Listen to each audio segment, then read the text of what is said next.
Hay algo que la mayoría de las personas que creen en Dios nunca terminan de resolver. La sensación de que Dios está lejos de su condición real, de su fragilidad, de su historia. Hebreos 10 tiene una respuesta que no es teológica en abstracto, es personal y directa. Dios no te observó desde afuera, entró. Y lo que hizo desde adentro de la condición humana cambia completamente la manera en que entiendes quién eres. Buenos días, mis queridos hermanos. Le ruego a nuestro Dios que nos envíe su Espíritu, que nos capacite para poder entender su verdad, su realidad, su perspectiva.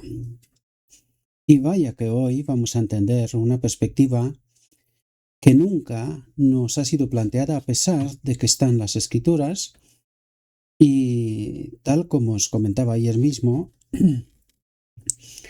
qué difícil es salir de Babilonia, ¿verdad? Me he dado cuenta por la acogida que ha tenido la reflexión. Hay que entender y no perder de vista Apocalipsis 17, la identidad, Apocalipsis 18, salid fuera de la confusión, del engaño. Y si tenemos en cuenta la historia de Ciro y la conquista de Babilonia, y entendemos que en Babilonia se quedaron aproximadamente 1 millón de personas, de judíos, de hebreos, y que solamente unos 50.000 salieron a restaurar Jerusalén, es decir, apenas un remanente, un 5% si hablaríamos en porcentajes, pues está claro que salir de Babilonia hoy día no es tan fácil. Requiere mucho estudio, mucho trabajo, y de eso se trata al fin de cabo, ¿verdad? Está claro que estamos en Babilonia, lo digo de principio, y que por eso las verdades que se presentan nos suena a chino. Pero, como dije, en la caja de descripción encontraréis todos los textos utilizados y, por favor, traten de ver la reflexión más de una vez si hace falta para poder entender los conceptos, ¿verdad? Porque no es fácil. Hoy vamos a tratar de entender Hebreos 10, del 1 al 5. Un texto no entendido, no, fatal entendido. Y es un texto que, igual que Levítico 1, ha generado confusión porque si tú no entiendes qué ha pasado en el Levítico 1, no puedes entender el Evangelio. Es la clave.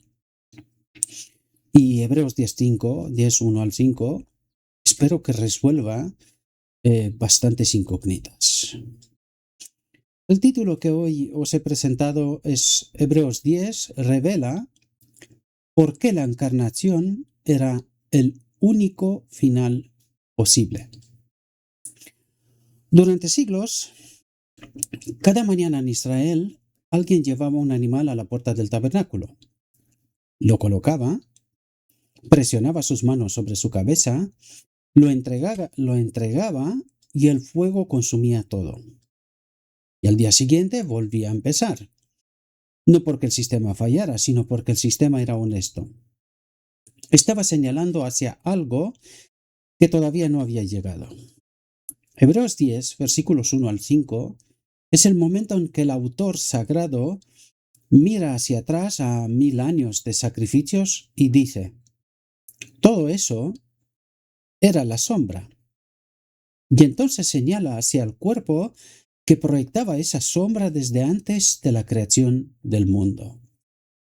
Hebreos es una carta escrita a personas que conocían el sistema levítico desde adentro. Personas que habían crecido con el olor del incienso, con el sonido del altar, con la lógica del sacrificio como lenguaje cotidiano de la fe, y el autor les dice algo que debió haber sido profundamente desconcertante. Todo lo que conocen es real, pero no es la realidad. Es el mapa, no el territorio, y aquí necesitamos entender. El santuario es el mapa de la salvación, es el plan de salvación real, preparado por Dios desde la fundación del mundo. Cuando decimos la fundación del mundo, cuando no existía más que el Padre y el Hijo, ¿verdad? Es el mapa, no el territorio, es el lenguaje, no la conversación, y la conversación finalmente tomó forma humana. Y lo que os digo, lo repite Jesús una y otra vez. Yo y el Padre, yo y el Padre, ¿verdad? Como participantes de la creación. De hecho, lo vamos a ver en reflexiones que van a venir, pero simplemente es un apunte, ¿verdad? Soltamos pequeñas perlas que han de ser colocadas en el puzzle que acabamos de empezar a montar, ¿verdad? Hay una palabra en el griego del Nuevo Testamento que el autor de Hebreos usa en el versículo 1 y que la mayoría de las traducciones domestican sin querer. La palabra es skia, que traducimos como sombra, pero que en el mundo griego antiguo tenía una connotación filosófica muy precisa. En la filosofía platónica, la skia era la proyección de una realidad superior en el mundo material. No era una ilusión. Era una correspondencia real, pero incompleta. El autor de Hebreos toma ese concepto y lo llena de contenido bíblico. La ley, con todo su sistema sacrificial, es la skia de los bienes venideros. No es falsa, es dependiente. Existe porque hay algo que la proyecta. Y luego introduce el contraste que cambia todo. Frente a la skia, coloca la palabra eikon, que traducimos como imagen. Entiéndase imagen en Génesis, en la creación de Adán. En él se puso la imagen de Dios, reflejaba la imagen de Dios, ¿verdad? Pero que en griego significa la representación exacta, la expresión fiel de la realidad misma. La skia es la silueta, la icón es el rostro, y lo que el autor está diciendo es que el sistema levítico era la silueta de algo cuyo rostro es Cristo.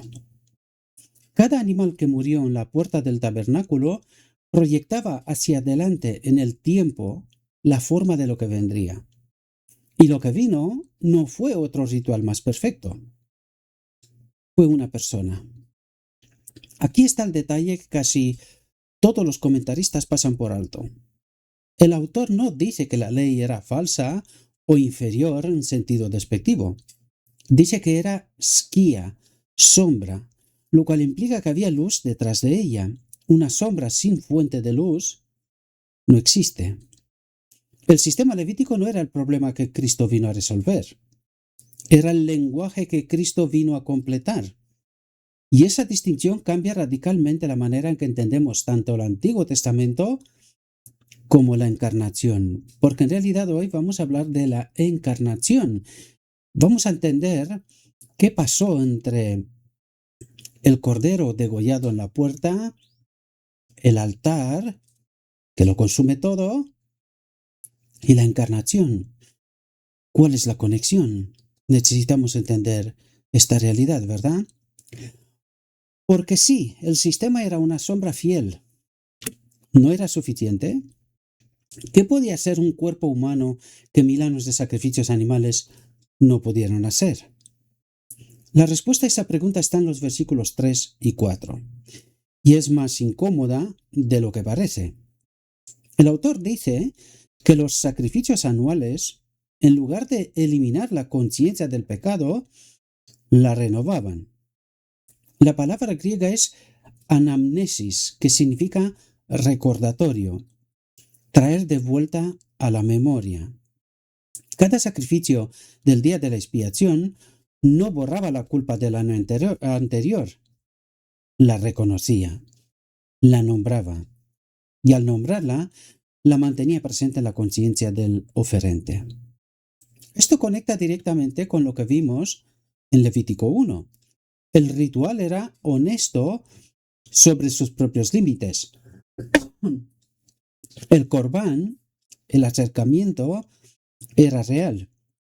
La transferencia mediante el samak era real. El fuego que consumía la olag era real. Pero la sangre del animal no podía penetrar en la dimensión donde el problema realmente existía, la conciencia humana. En hebreo, la palabra que se usa para esa dimensión interior es lev, el corazón, el centro de la voluntad y la identidad. Y el sistema levítico por diseño operaba en el exterior. Era un lenguaje corporal de algo que necesitaba una solución interior. Jeremías 31, versículo 33 al 34, lo había anticipado siglos antes. Pondré mi ley en su mente y la escribiré en su corazón.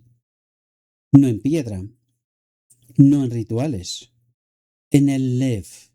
Y Ezequiel 36, versículo 26 añade, os daré corazón nuevo y pondré espíritu nuevo dentro de vosotros. La solución que los profetas vislumbraban no era un ritual más eficiente, era una transformación de naturaleza. Y esto es clave entender. Porque nosotros necesitamos entender qué pasó con Adán en Edén. Ya dijimos en la reflexión anterior que perdió la naturaleza divina, la gloria de Dios. Pues en este caso, ¿qué es lo que necesitamos? De vuelta, la naturaleza divina, la gloria de Dios, ¿verdad? Pues eso es lo que necesitamos entender. Vamos a entender qué significa la encarnación, qué significa para nosotros la encarnación, para la humanidad, qué significa para mí individualmente y qué significa a lo largo del mapa del santuario, ¿verdad? ¿Por qué lo hemos entendido tan mal y hemos llegado a Babilonia? Para salir de ella necesitamos una mente nueva, que eso es lo que viene a ser el bautismo, una muerte a lo anterior y un nacer con otra mente, otra visión y otra perspectiva. Esto, al fondo, esto es salir de Babilonia, de la confusión.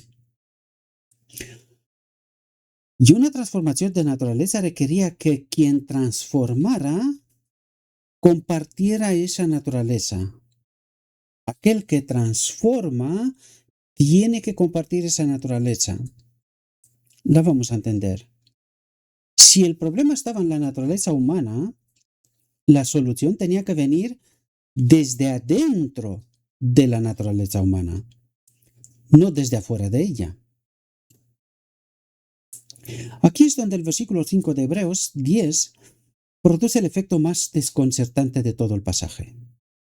El autor cita el Salmo 40, versículo 6, pero con una variación que no es accidental. El texto hebreo del Salmo dice, sacrificio y ofrenda no quisiste, has abierto mis oídos. La Septuaginta, la traducción griega que el autor de Hebreos usa, traduce esa frase como sacrificio y ofrenda no quisiste, pero un cuerpo me preparaste. Y aquí es donde estalla una bomba tremenda. ¿Qué significa un cuerpo? Un otro ser. En la escena aparece un otro ser. Hasta aquí tuvimos al Padre y a Cristo de la misma naturaleza. Cristo fue ofrecido por el Padre, nosotros degollamos, lo matamos por nuestro pecado, ¿verdad?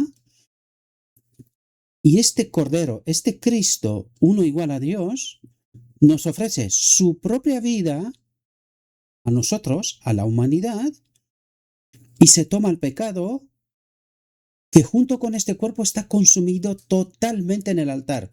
No queda nada. Y de ese altar sube un humo de grato olor para el Padre y que esta ofrenda es aceptada. Es la única ofrenda que Dios puede aceptar, ¿verdad? Y ahora vamos a tratar de entender por qué un otro cuerpo. ¿Qué es eso? ¿Por qué un otro cuerpo? Porque aquí aparece, dice, me has preparado un cuerpo que no existía antes, ¿verdad? Pero ahora sí existe. Hay un ser que existe, ¿verdad? Vamos a ver qué es lo que está pasando. ¿Por qué un otro cuerpo? ¿Por qué un otro ser? ¿Verdad? Aparece en escena quién es, por qué y con qué propósito. Dice, y el autor de Hebreos pone esas palabras en boca del Hijo, hablando al Padre en el momento de la encarnación. Es decir, Cristo, en el momento de la encarnación, le habla al Padre. No quisiste ofrenda y sacrificio, sin embargo, me has preparado un cuerpo. Ahora bien, cuando nosotros entendemos que este Cordero de Dios, uno igual a Dios, ofrece su vida a la humanidad, entonces en este cuerpo, que es un templo, viene a habitar la vida de Cristo, la que se ofreció a la humanidad. Y vamos a entender que este cuerpo es el segundo Adán. Es ese Adán que no tenía, pero que la humanidad sí necesitaba, porque tenía que vencer ciertas cosas que más adelante estudiaremos, trataremos de entender, ¿verdad? Pero ahora vamos a entender que en este cuerpo, esa vida ofrecida en este altar, viene a habitar este cuerpo. Y este cuerpo, a partir de ese momento, tiene un nombre compuesto. Jesucristo. Ese cuerpo que nace de María, de manera milagrosa, es verdad, pero no es el único caso en la historia. Tenemos tipos en la antigüedad, ¿verdad? En algún momento ya hablaremos también de esto. Este cuerpo tiene que recorrer a partir del altar, porque el altar, ¿qué es? Desaparece un ser y encarnación. Aparece otro ser. Ese cuerpo me has preparado, ¿verdad? Que es habitado por aquella vida entregada a la humanidad de Cristo. Y ahora vamos a entender la reflexión. Simplemente os explico ciertas cosas porque están en el texto, pero que nunca nadie nos lo ha presentado de este modo. Nunca. Y vamos a tratar de entender estas realidades, ¿verdad? Porque ¿qué es lo que necesitamos? Salir de la confusión, salir de Babilonia, entender el auténtico evangelio, porque es absolutamente necesario entender el auténtico evangelio, porque si queremos a Cristo, necesitamos saber quién es Cristo. Es muy importante este asunto. Y a medida que recorremos el mapa del santuario, vamos a entender por qué necesitamos a este Cristo. La implicación es de una densidad teológica extraordinaria. El Hijo, al entrar al mundo, no dice, aquí estoy para ofrecer un sacrificio mejor. Dice, aquí estoy. El cuerpo que me preparaste es el sacrificio. ¿Dónde? En el altar. En el altar, un cuerpo desaparece y al mismo instante un cuerpo nace. ¿Verdad? Dice, aquí estoy. El cuerpo que me preparaste es el sacrificio. La distinción no es semántica, es ontológica. En todos los sistemas sacrificiales anteriores, el oferente y la ofrenda eran dos entidades distintas. El pecador traía el animal moría, el pecador vivía. Pero en la encarnación, el oferente y la ofrenda colapsan en una sola persona. Es decir, se produce la expiación o la unión de la naturaleza divina, la vida de Cristo, y naturaleza humana, ese cuerpo, Jesús.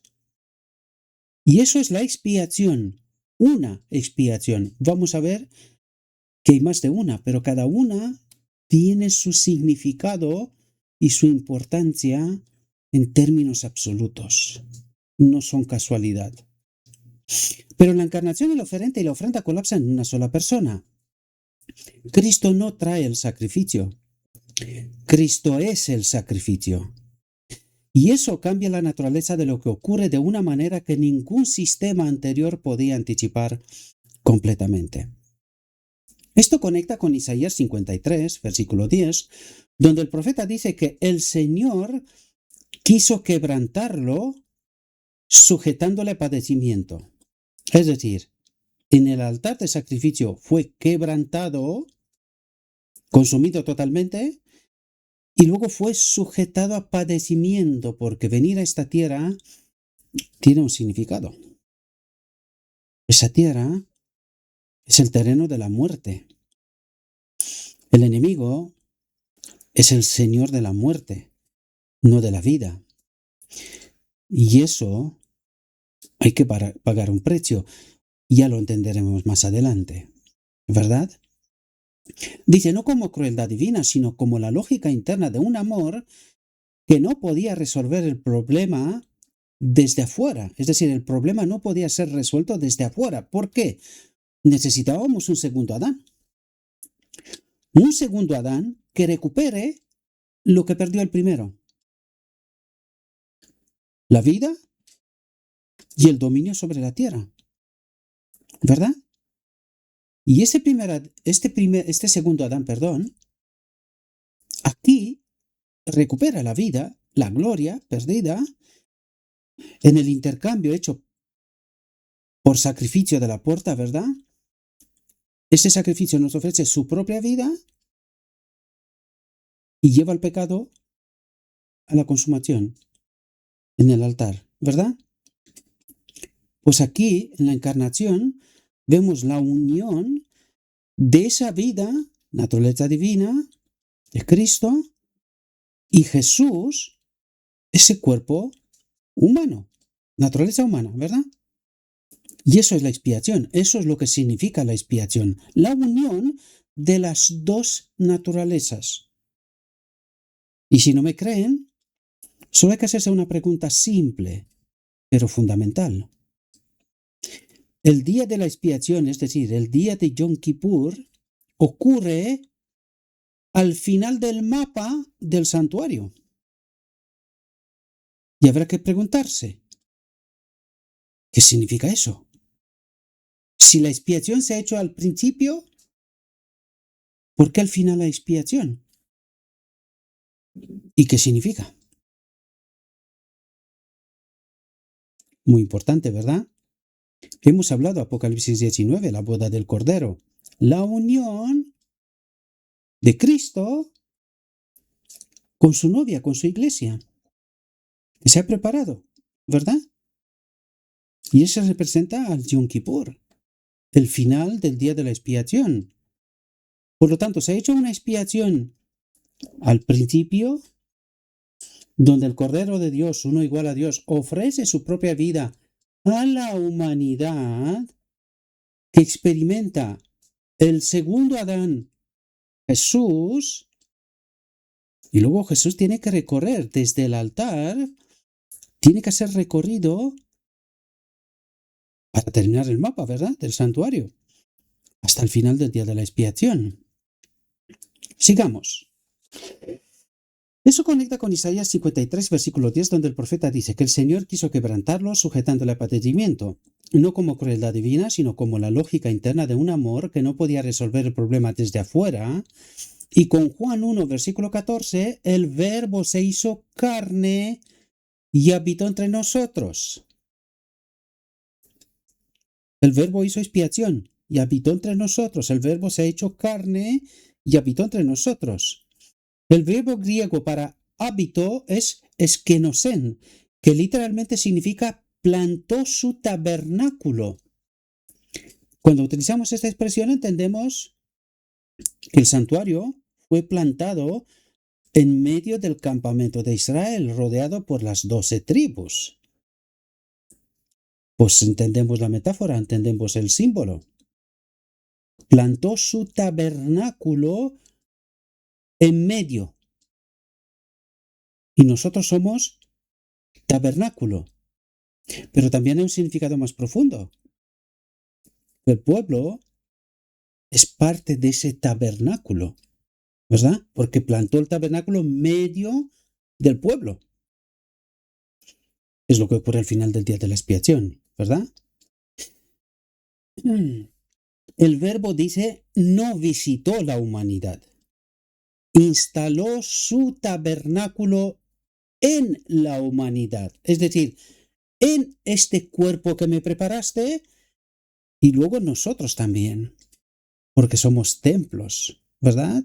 Donde habita Dios. Si el cuerpo de Cristo es el tabernáculo definitivo, entonces la encarnación no es solo el medio del sacrificio, es el sacrificio mismo comenzando desde el primer momento. ¿Lo entendemos? Hay una pregunta que este texto provoca y que la teología popular raramente formula con precisión. ¿Por qué un cuerpo? No porque un sacrificio, sino específicamente ¿por qué un cuerpo humano? La respuesta que Hebreos 10 ofrece, leída junto con el contexto que hemos construido, es más profunda de lo que parece en la superficie. Y por eso, al no estudiar bien, conectados con el Espíritu, que es la llave que nos da el discernimiento y el entendimiento, pues no entendimos. Porque el enemigo nos ha confundido para que no entendamos el Evangelio, a pesar de que estaba bajo nuestras narices, ¿verdad? Hay una pregunta que este texto provoca que la teología popular raramente formula con precisión. ¿Por qué un cuerpo? No porque un sacrificio, sino específicamente ¿por qué un cuerpo humano? La respuesta que Hebreos 10 ofrece, leída junto con el contexto que hemos construido, es más profunda de lo que parece en la superficie. Perdón por repetirme. El sistema levítico operaba con animales porque los animales podían representar al ser humano sin ser el ser humano. Eran sustitutos externos. Pero la sustitución externa tiene un límite estructural. Puede representar la consecuencia del pecado, pero no puede transformar la fuente del pecado. La fuente del pecado no está en las acciones, está en la naturaleza. Y para transformar una naturaleza hay que asumir esa naturaleza desde adentro. Por lo tanto, ¿qué necesitábamos? Un segundo Adán, uno como nosotros, o como el primer Adán, unido a la naturaleza divina, porque eso tiene también su significado, ¿verdad? Dice, esto es lo que la encarnación hace que ningún ritual podía hacer. Cristo no asumió una naturaleza humana idealizada, sin tentación ni fragilidad. La carta a los Hebreos en el capítulo 2, versículos 17 y 18 es explícita. Debía ser en todo semejante a sus hermanos. Uno igual a nosotros, ¿verdad? Pues en cuanto él mismo padeció siendo tentado, es poderoso para socorrer a los que son tentados. Es decir, él tenía que ser nuestra solución para todo. Y tenía que entender lo que significa vivir en este mundo de muerte desde adentro. Tenía que ser uno como nosotros. Por eso, un cuerpo, un ser humano, en el cual tenía que habitar la gloria de Dios exactamente como en el primer Adán, ¿verdad? La naturaleza divina de Dios, ¿verdad? Aquí está la tensión que el texto no resuelve fácilmente y que es precisamente donde reside su profundidad. Cristo asumió una naturaleza humana lo suficientemente real como para ser tentado genuinamente y lo suficientemente íntegra como para no ceder. No fue una actuación, fue una victoria real desde adentro de la condición que necesitaba ser vencida. Es decir, para poder vencer al príncipe de este mundo, el gran engañador, tenía que ser un otro Adán, no un Dios, ¿verdad? Un otro Adán, uno igual a nosotros.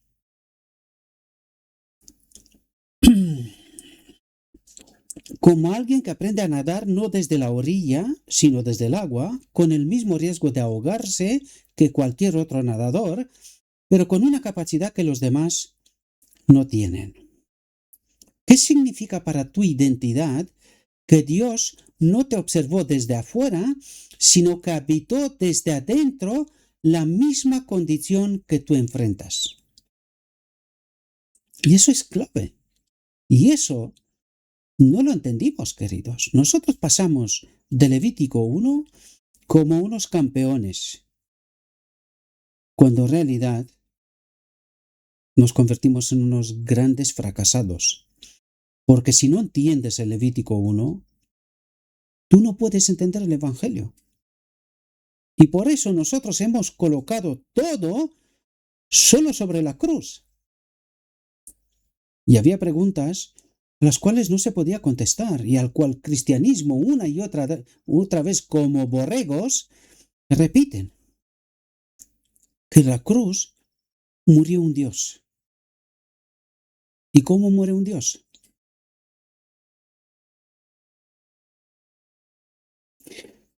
Esa era una trampa que se convirtió en para nosotros una trampa mortal. Por eso Dios dice, este sistema está corrompido desde el principio, desde Levítico 1. Está corrompido.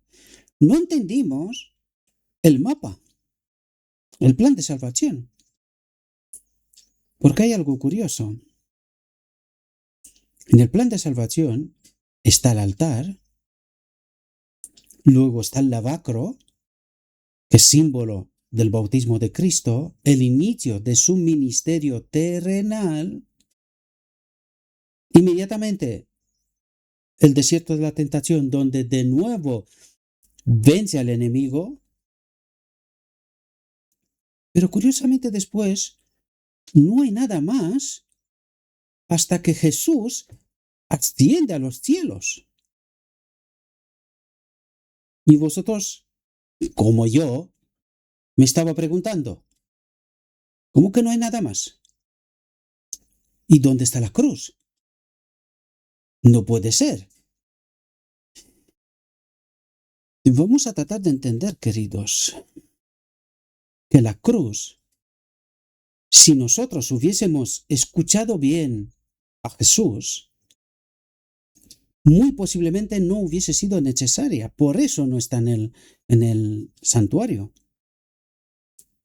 Pero precisamente porque no le entendimos, lo crucificamos, queridos, lo matamos. Nos hicimos copartícipes con el enemigo en asesinar al Hijo de Dios. También hay parábolas que nos enseñan. Dios envía a su Hijo y nosotros, en lugar de ofrecerle el fruto que merecía, lo asesinamos porque nos pareció mejor. La Biblia habla, pero es necesario que haya alguien que escuche y entienda, ¿verdad? Sigamos. La cultura moderna tiene una relación complicada con la idea de la encarnación porque tiene una relación complicada con el cuerpo. Por un lado, el cuerpo es objeto de culto, se optimiza, se exhibe, se perfecciona. Por otro lado, el cuerpo es fuente de vergüenza. Envejece, enferma, falla, traiciona. Y en ninguno de esos dos extremos hay espacio para lo que Hebreos 10 propone, que un cuerpo humano fue el instrumento elegido por la divinidad para resolver el problema más profundo del universo. Y nosotros nos olvidamos que esta misma idea pesó sobre el primer Adán. El primer Adán tenía que ser vencedor en la batalla con el enemigo, pero fracasó. Por eso necesitábamos un otro Adán unido a la naturaleza divina o la gloria de Dios para que sea vencedor, que pueda recuperar lo que el primer Adán perdió. ¿Y qué perdió el primer Adán? La vida. Y dos, el dominio sobre la tierra. ¿Por qué el enemigo es el príncipe de esta tierra? Porque le ha arrebatado el dominio, ¿verdad? Pues por eso necesitábamos un segundo Adán. Esto tiene implicaciones directas para la manera en que te relacionas con tu propia humanidad. Si Dios consideró que un cuerpo humano era el vehículo adecuado para la obra más importante de la historia del universo, entonces la humanidad no es el obstáculo para la espiritualidad. Es el terreno donde la espiritualidad ocurre. No a pesar del cuerpo, sino a través de él. No escapando de la condición humana, sino habitándola con la misma integridad con que Cristo la habitó. Esto conecta con Romanos 12, versículo 1, que ya exploramos en el contexto de Levítico. Presentad vuestros cuerpos como sacrificio vivo. Pablo no dice presentad vuestras almas, ni presentad vuestras intenciones. Dice cuerpos, porque la olah definitiva, la entrega total que asciende, ocurre en la misma dimensión donde Cristo plantó su tabernáculo. La carne, el tiempo, la historia concreta. Es decir, lo que pasó en Levítico 1 es lo que se nos pide a nosotros también, que presentemos este cuerpo como una ofrenda perfecta, ¿verdad? No hay nada diferente, es igual, es lo mismo, ¿verdad? La pregunta práctica que esto genera no es abstracta. ¿Está tratando tu humanidad como un problema que superar o como el espacio donde Dios quiere operar? Porque la respuesta a esa pregunta determina si tu espiritualidad es una huida de la realidad o un compromiso con ella. Hay una dimensión de Hebreos 10, versículo 1 al 5, que solo se vuelve completamente visible cuando lo lees dentro del conflicto más amplio que subyace a toda la narrativa bíblica. El sistema sacrificial no era solo un mecanismo de perdón, era una respuesta a una acusación, la acusación de que Dios no podía ser simultáneamente justo y misericordioso, de que su ley era incompatible con su amor, de que el perdón requería ignorar la justicia o la justicia requería abandonar el amor. Y en Cristo se ha cumplido todo. El amor de Dios y la justicia de Dios. Juan 3:16. Que tanto amó Dios al mundo. ¿Verdad? 1000 años de sacrificios respondieron a esa acusación de manera parcial. Demostraron que el perdón tiene un costo, que la justicia no se ignora, que la misericordia opera dentro de la ley y no contra ella. Pero la respuesta era incompleta porque el sustituto era externo. La acusación podía reformularse. ¿Puede Dios realmente identificarse con la condición humana? ¿O solo la observa desde afuera y envía representantes? La encarnación es la respuesta definitiva a esa reformulación. No solo Dios proveyó un sustituto, Dios se convirtió en el sustituto. No solo envió a alguien a habitar la condición humana, habitó él mismo esa condición. Y atentos como formula, la habitó. No se convirtió en ella misma, no, la habitó. Esa vida ofrecida en el altar viene y habita ese templo, ese cuerpo me preparaste, ¿verdad? No se convierte en una y lo mismo, y lo vamos a ver a lo largo de nuestro estudio, ¿verdad? Vamos a tratar de entender ¿Qué es lo que está pasando aquí? ¿Qué habla Dios? ¿De qué nos habla? ¿Qué no entendimos? De tal modo que paramos directamente en Babilonia, es decir, en la confusión, con la Biblia en la mano, queridos. Porque estoy seguro, ya lo vi desde ayer, que esto os suena chino. ¿Por qué? Porque nunca os ha hablado nadie de esto en esos términos. Pero recuerde, en la caja de descripción hay textos y mi invitación es estúdienlos, profundicen, traten de entender de lo que trato de hablaros. Si queremos salir de Babilonia, ¿verdad?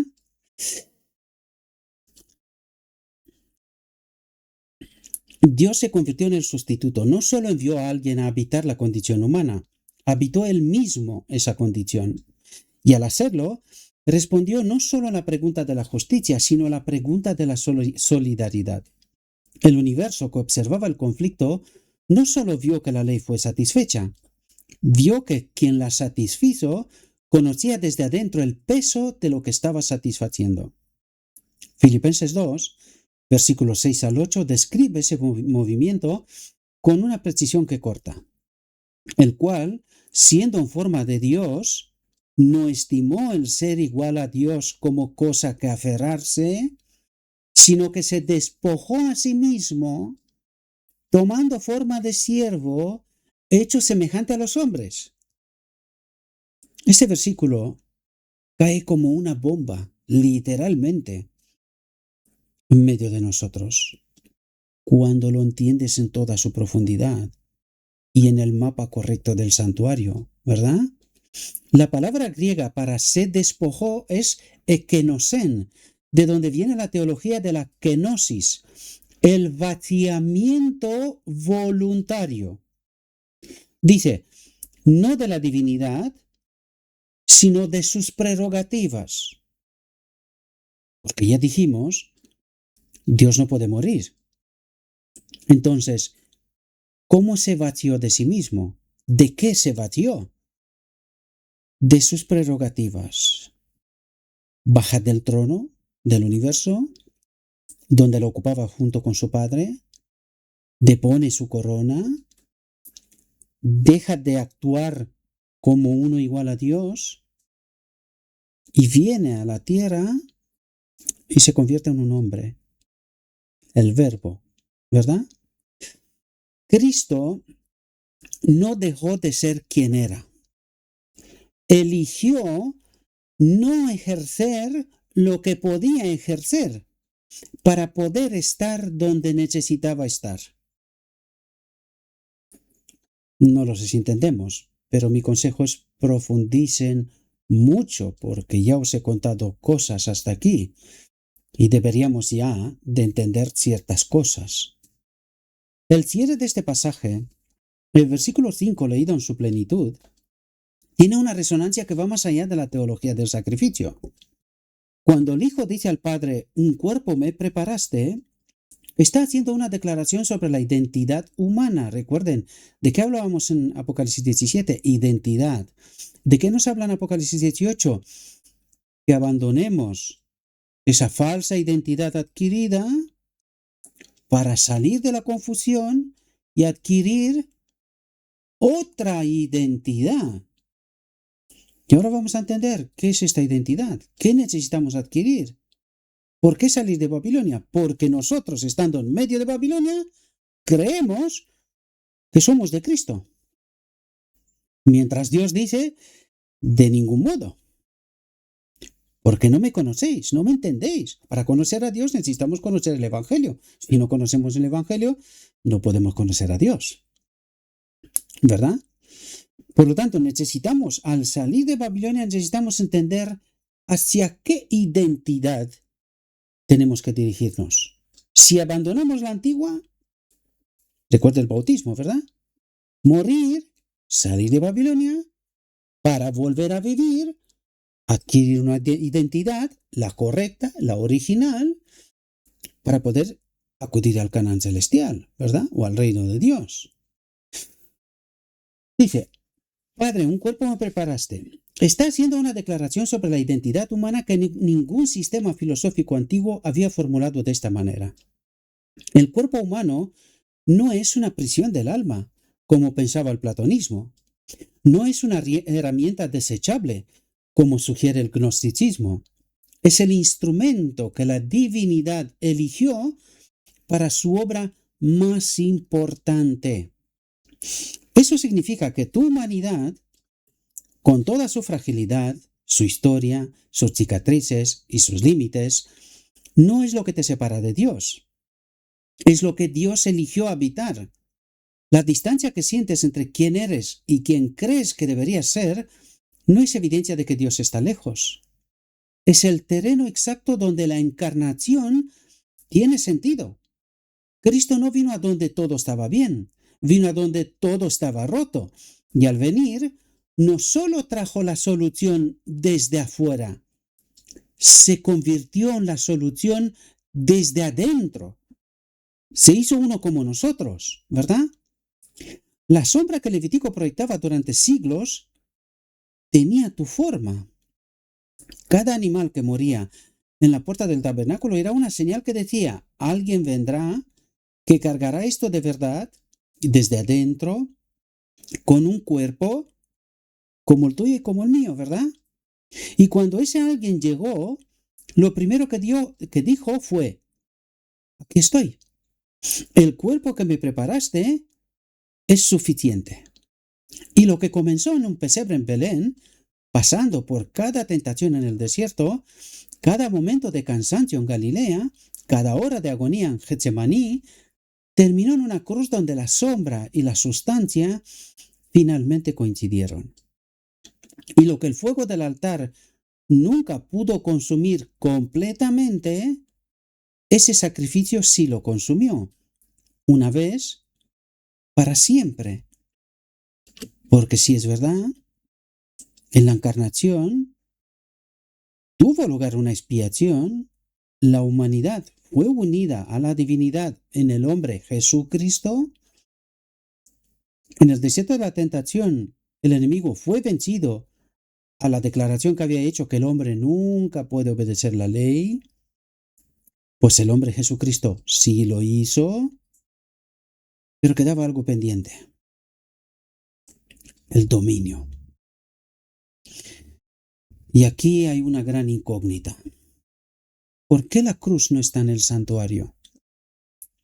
¿Es posible que había alguna otra vía para que este sacrificio de la cruz no exista? Según el mapa del santuario, sí. Había otra vía. La exploraremos a lo largo de las reflexiones, porque necesitamos entender el verdadero evangelio y no la confusión. Pero desgraciadamente aquella otra vía no se cumplió. Nosotros no entendimos la obra de Jesús. Y por eso la cruz aparece. Pero la cruz, recuerden, es un asesinato. Nosotros, instigados por el enemigo, matamos al Hijo de Dios. Pero en el plan original no debería de haber sido así. Había prevista una solución, otro camino, pero que una vez me repito, lo volveremos a estudiar, no entendimos. Y en lugar de entender a Dios, matamos a su Hijo. Ya lo estudiaremos más adelante. Hay una palabra que la teología cristiana usa con frecuencia, pero que raramente se examina con la precisión que merece. La palabra es kenosis, del griego keno, que significa vaciar, despojar, reducir a nada. Filipenses 2, versículo 7, la usa para describir lo que ocurrió cuando el Hijo asumió naturaleza humana. Se despojó a sí mismo. Ekenosen geauton. Pero la pregunta que este texto, en griego, ¿verdad? Pero la pregunta que este texto no responde explícitamente y que ha generado siglos de debate teológico es esta. ¿De qué exactamente se vació? La respuesta más común y la más imprecisa es que Cristo se vació de su divinidad. Pero eso es teológicamente imposible dentro del marco bíblico, porque la divinidad no es una propiedad que se pueda depositar temporalmente como quien deja las llaves sobre una mesa. La divinidad es una naturaleza, no un atributo intercambiable. Lo que el texto de Filipenses describe no es un vaciamiento de esencia, sino un vaciamiento de prerrogativas. Cristo no dejó de ser quien era, eligió no ejercer lo que podía ejercer. Piénsalo de esta manera. Un médico que conoce todos los recursos de la medicina moderna puede elegir sentarse junto a un paciente sin recetarle nada, simplemente para escucharlo. No ha dejado de ser médico. Ha elegido no ejercer su capacidad médica en ese momento específico porque lo que el paciente necesita en ese instante no es una prescripción, sino una presencia. La kenosis de Cristo no es la ausencia de divinidad, es la presencia de divinidad ejercida de una manera radicalmente diferente a como el universo lo había conocido hasta este momento. Y aquí está el detalle que la mayoría de los estudios sobre la kenosis pasan por alto.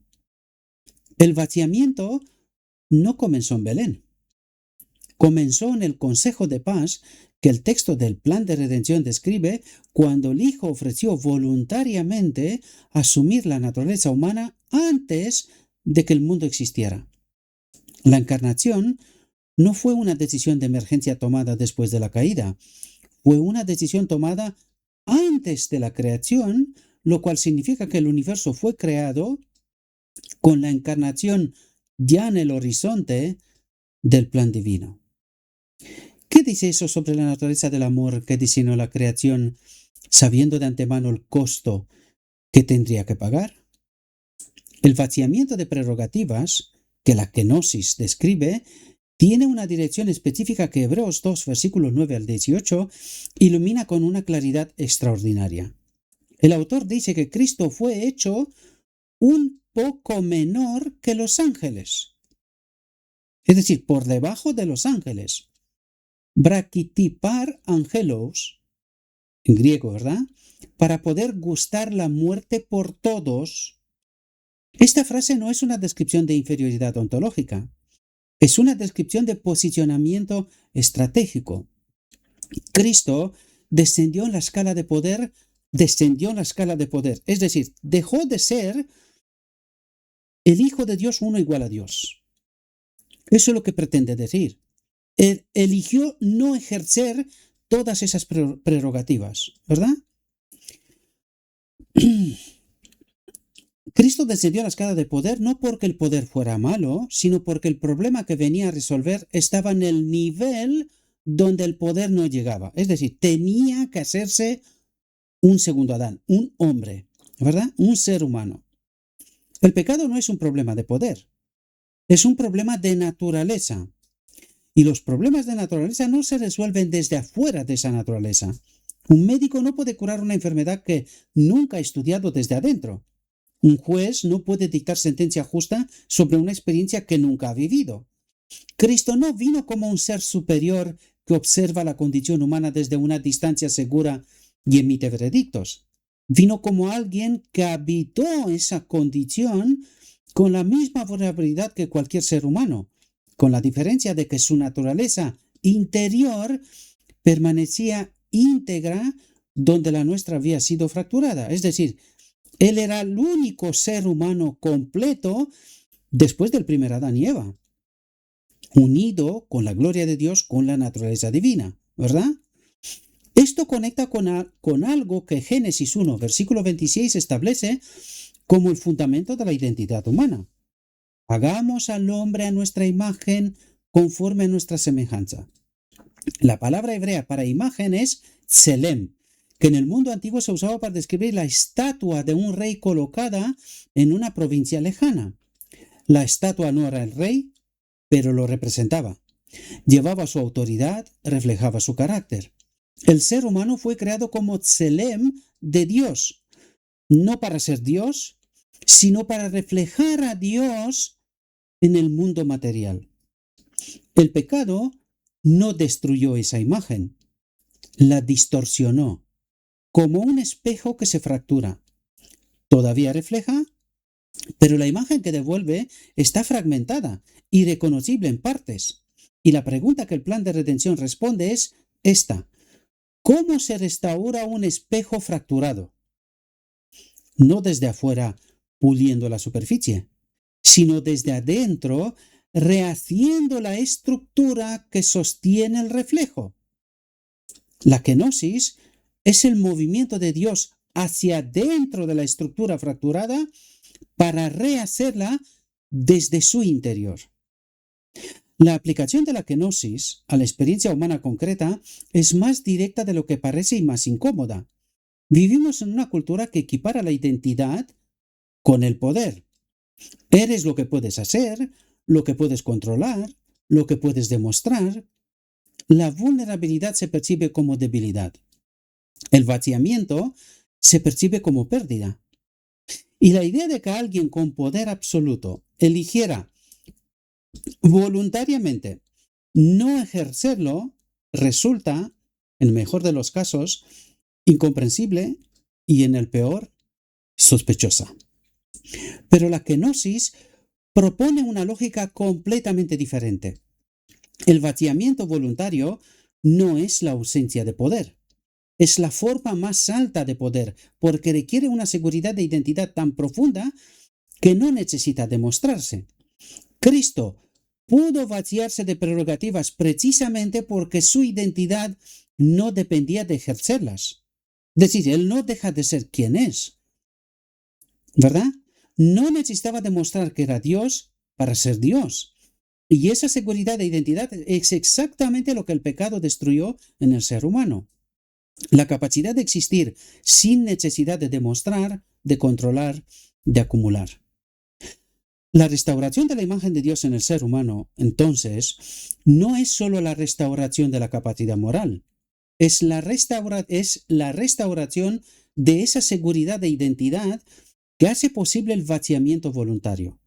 Es llegar al punto donde puedes soltar el control, renunciar a la prerrogativa, elegir el servicio sobre el poder, no porque seas débil, sino porque eres lo suficientemente seguro como para no necesitar demostrarlo. ¿Qué quiere decir esto?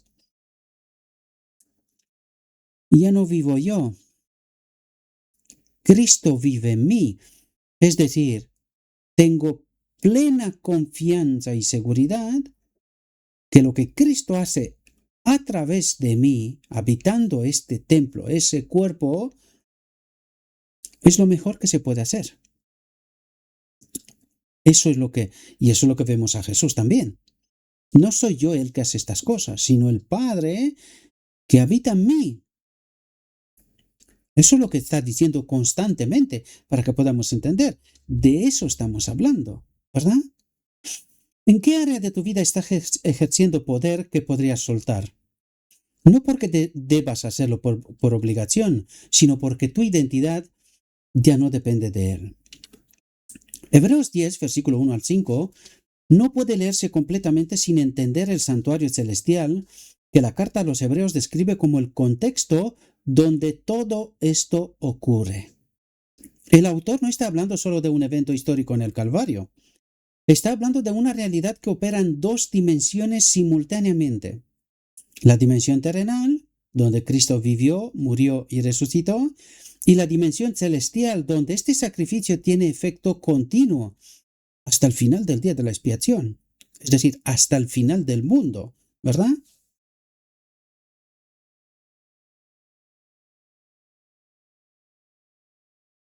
El capítulo 8 de Hebreos establece el marco. El tabernáculo del desierto era copia y sombra de las cosas celestiales.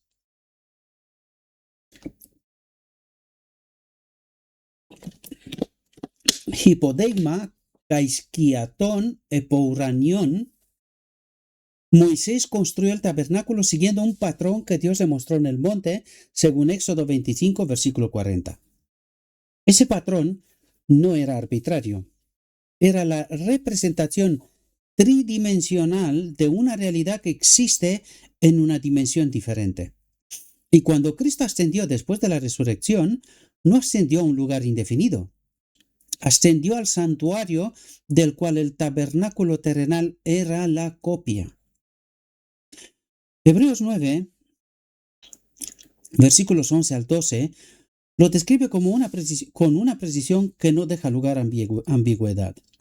Cristo, habiendo venido como sumo sacerdote de los bienes venideros por el más amplio y más perfecto tabernáculo, no hecho de manos, es decir, no de esta creación, y no por sangre de machos cabríos ni de becerros, sino por su propia sangre, entró una vez para siempre en el lugar santísimo, habiendo obtenido eterna redención. La frase una vez para siempre en griego es epapax, que no significa una vez en el pasado y ya terminó. Significa una vez con efecto permanente y continuo. Esto cambia radicalmente la manera de entender lo que ocurrió en el Calvario. La cruz no fue el final del ministerio de Cristo, fue el inicio de su ministerio en una dimensión diferente. El sacrificio se completó en la cruz. Atentos, el sacrificio se completó en la cruz, pero la aplicación de ese sacrificio continúa en el santuario celestial, donde Cristo ejerce el ministerio de sumo sacerdote que el sistema levítico anticipaba con cada ritual en el tabernáculo del desierto. ¿Qué significa que el sacrificio que resolvió tu culpa no es solo un evento del pasado, sino una realidad que opera activamente en este momento? El sistema levítico tenía dos espacios distintos dentro del tabernáculo, el lugar santo y el lugar santísimo.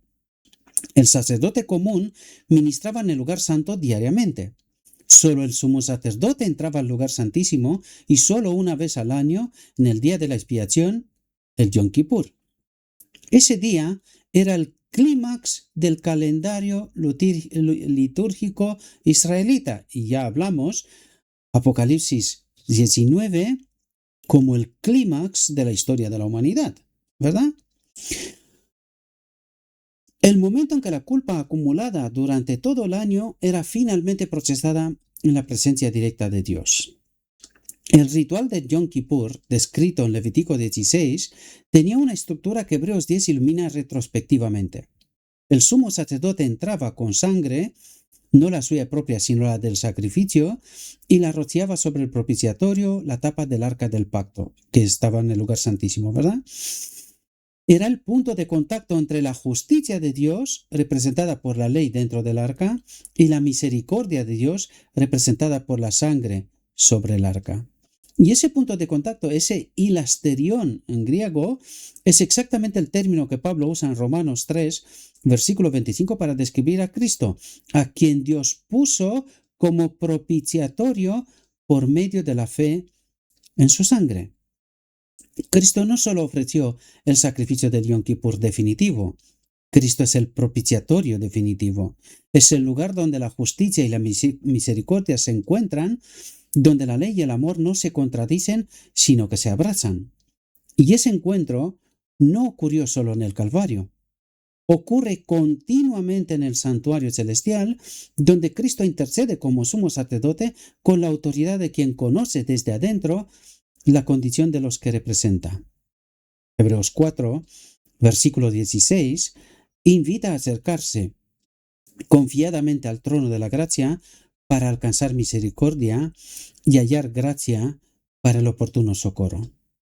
La palabra confiadamente en griego es paresia, que significa libertad de palabra, acceso sin restricciones. No es la confianza del que no tiene conciencia de sus faltas, es la confianza del que sabe que quien está del otro lado del umbral no es un juez desconocido, sino alguien que habitó la misma condición y salió victorioso de ella. Si Cristo ejerce ese ministerio de intercesión en este momento, ¿qué cambia en la manera en que te acercas a Dios cuando sientes que no mereces acercarte? La dimensión del gran conflicto que subyace a Hebreos 10, versículo 1 al 5, se vuelve completamente visible cuando lees el pasaje dentro de la narrativa más amplia que comenzamos con el plan de redención. Recordemos la acusación central. Satanás alegaba que la ley de Dios era defectuosa, que no podía ser obedecida por seres creados, que el gobierno divino era injusto porque exigía lo imposible. Y cuando el ser humano cayó, la acusación se reformuló. Ahora alegaba que los seres humanos eran legítimamente suyos, que la naturaleza humana era irrecuperable, que ningún sacrificio podía cambiar lo que el pecado había hecho a la condición humana desde adentro. La encarnación responde a esa acusación de una manera que ningún argumento abstracto podía responder. Cristo tomó la naturaleza humana en la condición en que se encontraba después de siglos de deterioro por el pecado, no la naturaleza de Adán antes de la caída, sino la naturaleza de un ser humano real, en un mundo real, con todas sus vulnerabilidades, y vivió en esa naturaleza sin ceder a la tentación. No porque la tentación no fuera real, sino porque la fuente de su identidad era más profunda que la presión de la tentación. Y a ese punto tenemos que llegar nosotros también, mediante esa naturaleza divina, ¿verdad?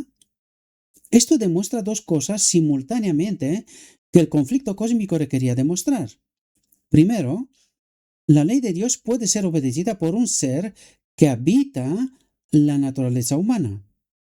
La acusación de que era imposible quedó refutada no con un argumento, sino con una vida. Segundo, la naturaleza humana no es irrecuperable. Si Cristo pudo habitarla con integridad, entonces la restauración de esa naturaleza es posible. No fácil, no automática, pero posible. Romanos 8, versículos 3 y 4 lo expresa con una precisión que conecta directamente con este punto.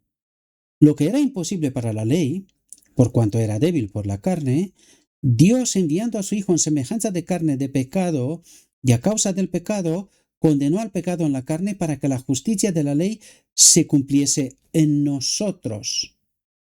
La frase condenó al pecado en la carne no significa que Dios condenó la carne. Significa que dentro de la carne, en el territorio que el pecado reclamaba como suyo, Cristo ganó una victoria que el pecado no pudo revertir. La dimensión escatológica de Hebreos 10, versículo 1 al 5, es la que más raramente se explora, y también la que más directamente conecta con la pregunta de identidad que este episodio plantea. El autor no está solo mirando hacia atrás, hacia el sistema levítico que Cristo cumplió, está mirando hacia adelante, hacia lo que ese cumplimiento hace posible en el futuro, es decir, al final del día de la expiación, a la boda del Cordero, Apocalipsis 19, ¿verdad? Hebreos 10, versículo 14 al 16, continúa el argumento con una afirmación que tiene dimensiones escatológicas directas. Porque con una sola ofrenda hizo perfectos para siempre a los que son santificados. ¿Qué significa santificados? A los que son apartados del mundo, a los que tratan de estudiar el Evangelio, a los que tratan de entender el Evangelio, a los que, mediante el Espíritu, la naturaleza divina, pueden descifrar el misterio. Y el Espíritu Santo también nos da testimonio de esto, pues después de haber dicho, este es el pacto que haré con ellos después de aquellos días, dice el Señor, pondré mis leyes en sus corazones y en sus mentes las escribiré. La cita es de Jeremías 31, el pasaje del nuevo pacto. Y lo que el autor de Hebreos está diciendo es que el sacrificio de Cristo no solo resolvió el problema del pasado, inauguró una nueva realidad para el futuro. La ley escrita en el corazón, la transformación de naturaleza que los profetas anticipaban. Esto conecta con Apocalipsis 21, versículos 1 al 4, que ya exploramos en el contexto de Levítico, la promesa de un tabernáculo de Dios con los hombres, sin distancia, sin umbral que cruzar, sin ritual que mediar. De esto hablábamos también en reflexiones anteriores cuando decíamos ¿Qué templo, qué santuario ha de ser restaurado? Pues aquí lo vemos en el Apocalipsis 21, ¿verdad? Pero ahora podemos ver esa promesa con mayor profundidad. El tabernáculo final no es solo la presencia de Dios con los seres humanos, es la presencia de Dios con seres humanos cuya naturaleza ha sido completamente restaurada a la imagen original, el Selem de Génesis 1, pero ahora con la experiencia del conflicto, con la memoria de lo que costó la restauración, con una comprensión del amor divino que Adán, antes de la caída, no podía tener, porque nunca había necesitado ser rescatado. Los redimidos no serán seres humanos que vuelven al punto de partida, serán seres humanos que llegaron a un destino que el punto de partida no podía imaginar. Hay un último ángulo de Hebreos 10, versículo 1 al 5, que cierra el círculo de todo lo que hemos explorado en esta serie, y que tiene que ver con la manera en que la encarnación redefine la identidad humana no solo en términos de lo que fuimos o de lo que seremos, sino de lo que somos ahora, en este momento, en esta condición. El autor de Hebreos en el capítulo 2, versículo 11, hace una afirmación que debería detener a cualquier lector, porque el que santifica y los que son santificados, de uno son todos, por lo cual no se avergüenza de llamarlos hermanos. La frase de uno son todos en griego es ex genos pantes, que significa todos provienen de uno solo. Del Levítico 1, ¿verdad? De ese sacrificio. El que santifica, Cristo, y los que son santificados, los seres humanos redimidos, comparten un origen común. No en el sentido de que Cristo sea una criatura, sino en el sentido de que al asumir la naturaleza humana, Cristo se identificó con la humanidad de una manera tan profunda que ahora puede llamarla hermana sin que eso sea una metáfora condescendiente. Esto tiene una implicación para la identidad que va más allá de la teología abstracta. Si Cristo no se avergüenza de llamarte hermano, entonces la vergüenza que sientes sobre tu propia humanidad, sobre tu historia, sobre tus fracasos, sobre tu fragilidad, no tiene su origen en la perspectiva de Dios sobre ti. Tiene su origen en una narrativa sobre ti mismo que el Evangelio contradice directamente. La encarnación no es solo la historia de lo que Dios hizo por ti, es la declaración más contundente que existe sobre lo que Dios piensa de ti. No eres un problema que Dios resolvió a regañadientes, eres el territorio que Dios eligió habitar. Y esa elección, tomada antes de la creación del mundo, antes de que existiera ninguna razón para elegirte, es la base más sólida que existe para una identidad que no depende de tu desempeño, tu historia, ni tu capacidad de mantenerte en pie. El recorrido completo que hemos hecho desde Levítico 1 hasta Hebreos 10 revela una arquitectura teológica de una coherencia asombrosa. Cada animal que murió en la puerta del tabernáculo era una señal que apuntaba hacia un cuerpo que la divinidad se estaba preparando para habitar. Cada vez que el sumo sacerdote entraba al lugar santísimo con sangre ajena, estaba representando a alguien que entraría con su propia sangre una vez con efecto permanente. Cada vez que el fuego del altar consumía la olaj y el humo ascendía, estaba anticipando una entrega total que ascendería no como humo, sino como una vida resucitada. Y en el centro de todo este sistema, en el corazón de esa arquitectura de siglos, hay una decisión que se tomó antes de que el primer ser humano existiera. La decisión de que si la humanidad caía, la divinidad no la observaría desde fuera, la habitaría desde adentro. La rescataría no con poder, sino con presencia, no con distancia, sino con encarnación. La sombra tenía tu forma porque él la proyectaba ya había decidido tomar tu forma. Y cuando finalmente lo hizo, cuando el Verbo plantó su tabernáculo en la carne, No fue el inicio de un plan de emergencia, fue el cumplimiento de un amor que nunca tuvo un plan alternativo. El fuego del altar consumió la sombra.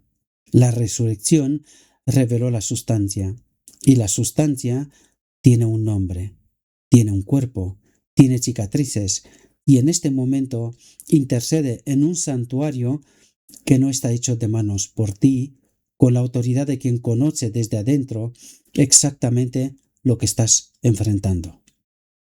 Eso no es religión, es la realidad más concreta que existe. Hasta aquí nuestra reflexión, mis queridos hermanos. Espero, confío, ruego que por la gracia de Dios, con la ayuda de su Espíritu, podamos entender el auténtico Evangelio. Es sorprendente, como no puede ser. Si venimos de Babilonia, está claro que estamos confundidos.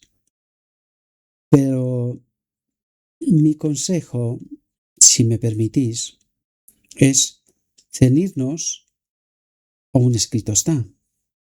Dejemos la política de un lado. Vacíe su mente, acércase a la palabra, estudia con profundidad y no sin la ayuda del Espíritu Santo para poder adquirir aquel discernimiento y comprensión del verdadero Evangelio, el que salva. La política mata, ya os lo dije. Y no se olviden, de Babilonia, de Tiro, 95% permanecieron dentro de Babilonia. Solo un 5% salieron a restaurar Jerusalén. Les ruego a Dios que sean más de 5%, que nos ilumine la mente y que podamos entender el auténtico Evangelio. Salgamos de una vez y para siempre de la confusión. Os deseo, mis queridos hermanos, que tengáis un próspero día y nos vemos en la próxima reflexión.